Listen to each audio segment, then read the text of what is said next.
I had what was, I guess, at the time, a fairly standard classical education, doing Latin and Greek at school, and went on at Oxford to do mods and greats, which of course still exists. So it's Latin and Greek in the first 2 years, but then you automatically go on to philosophy in the second 2.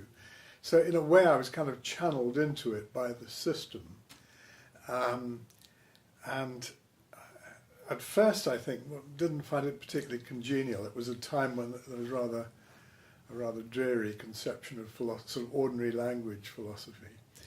But as a graduate student, I suppose I really did get into it, and that was through Descartes, which I hadn't studied as an undergraduate. I'd done mainly Plato and Aristotle and some modern philosophy.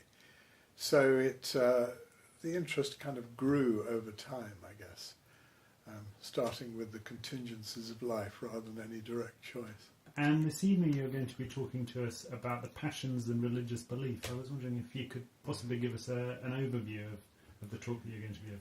Yes.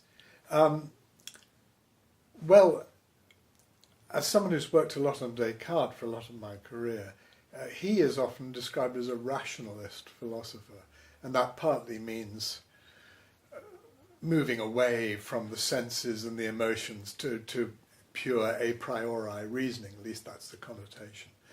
But it's come clear to me actually that Descartes in fact is a writer for whom emotion, a thinker, for whom emotion is actually quite important. And this rigid dichotomy between reason and the emotions, I think, is to be questioned. Secondly, the idea that philosophers ought to operate in some kind of pure, detached, impersonal, purely rational mode, abstracted from the murky world of the emotions. That, I think, is also something that needs to be critically questioned, and that's really what I shall do in this lecture. How was it that this kind of realisation occurred to you that Descartes is slightly more than the rationalist that we assume he is? I think a number of points, really. Firstly, he was very interested in the emotions. One of his major works, the last one he published in his lifetime, was called The Passions of the Soul, and is particularly about the psychophysiology of the emotions, as we should say nowadays. But also, coming on to your earlier question, religious belief, Descartes was, of course, a religious thinker. God was at the centre of his philosophical system.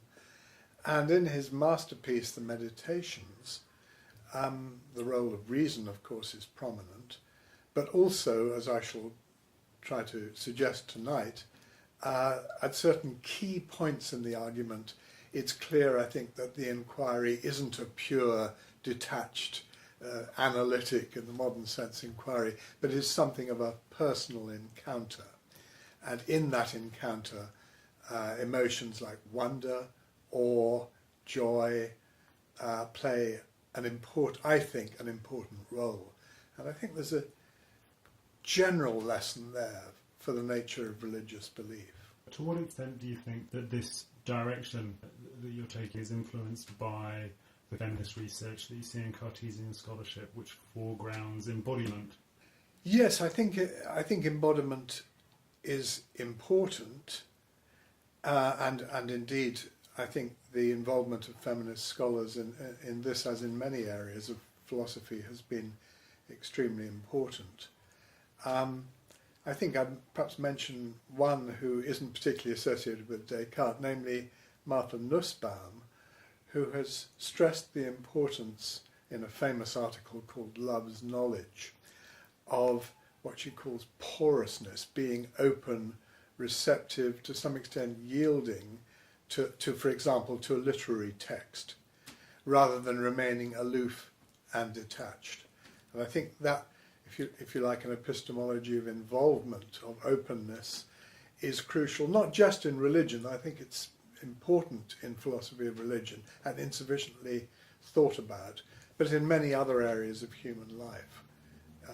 For example, in our receptivity to music, to the beauties of nature, and indeed in our experience of personal relationships, where again the detached, purely analytic, purely rational stance may block you from the fruitful understanding of a relationship, just as I think it can block you from fruitful religious understanding.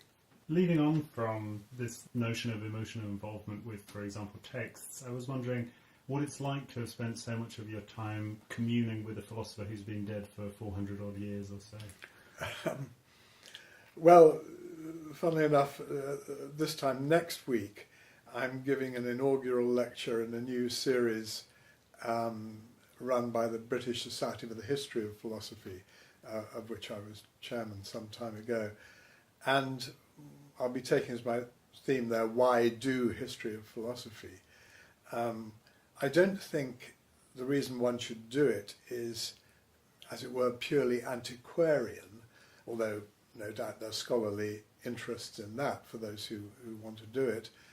But I think the important thing is how it brings into, throws new light upon issues and problems in philosophy which are still of concern.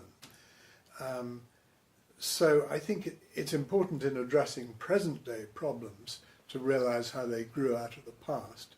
And conversely, it's important when studying the great philosophers Plato, Aristotle, Descartes, and so on, to be aware of how their thinking has, whether we're always aware of it or not, shaped our present-day concerns.